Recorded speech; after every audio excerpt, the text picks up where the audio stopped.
Hello everyone, and thanks for joining School of the American Rifle. Today we have two FNH USA lower receivers. We have one here, which is actually mine. They're marked FNH USA, Fredericksburg, Virginia, and the model number is an FN15. The other side, it's probably very hard to see, but it has the FN logo engraved or etched in there. Alright. The other lower receiver we have is identical to it, but no FN marking on it. So, two different lowers. The only difference is the marking on it. Alright, so let's do our hammer of truth. Let's check and see if these pass our magazine well gauge. And this one does. And let's see if this one does.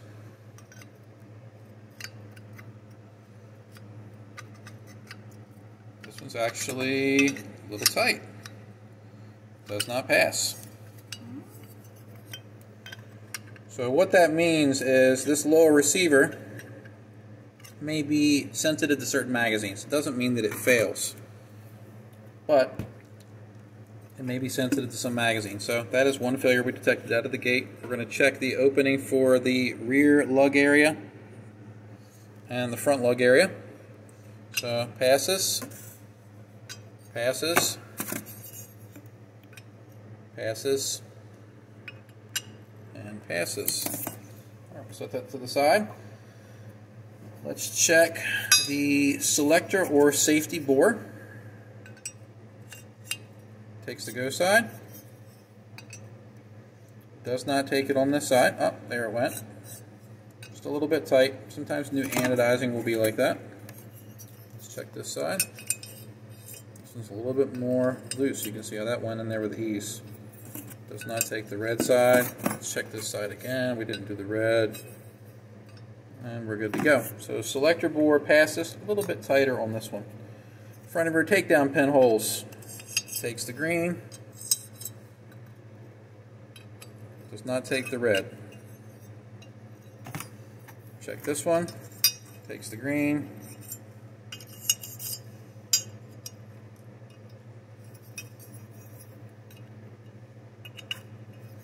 And we're good there too. Alright.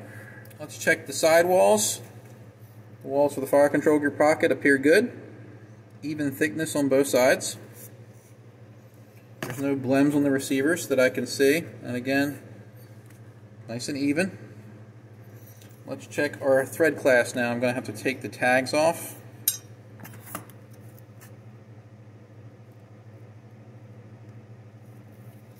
Probably should have did that before I started the video.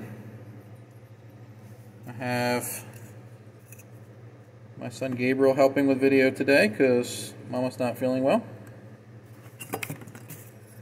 Alright, let's check go side.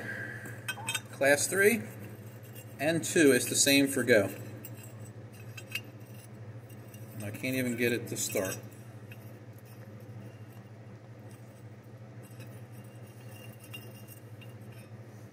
Alright, let's check this one. Oh, this one starts, but does not go in all the way. Let's check the no-go. No-go wants to start for class 3. No-go for class 2 wants to start but does not go in. So this has class 3 threads. This one has slightly undersized threads, so they're not really class 3, they're undersized for the proper dimensions. Now, again, that doesn't mean it's a fail. It just means that the receiver extension you pick to go in here, if it's on the slightly larger tolerance, it may not go in here without running a tap or trying to find another receiver extension that wants to fit in here with that resistance. So it's not a red flag, if you want to call it that, but it's something to be aware of. This is a little bit tight. Sometimes when you refinish a lower receiver with something like Cerakote or some kind of spray-on coating, that can happen to it. It can cause you to have assembly issues. Alright, so last thing is going to be the hammer and trigger pin holes. So let's check it with our regular gauge. Takes the green through both sides. Let's check with our taper plug gauge. And it passes.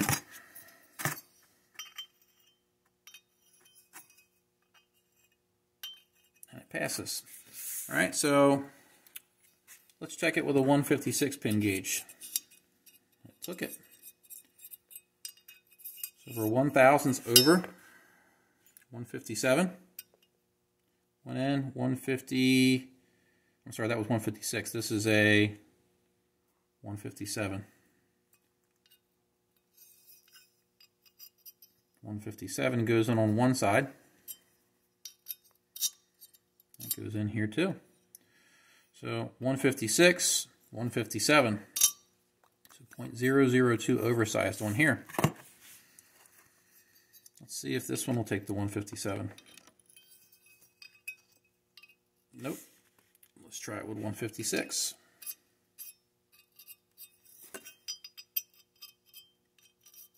All right, so this one, better tolerances or dimensions on the hammer and trigger pin holes, but we did have an undersized magazine well on this one. Let's try it one more time. No, doesn't want to go. So everything on these pass. This particular one has tighter dimensions with pretty much all areas of the lower. The hammer and trigger pin holes are slightly smaller than these two on this side.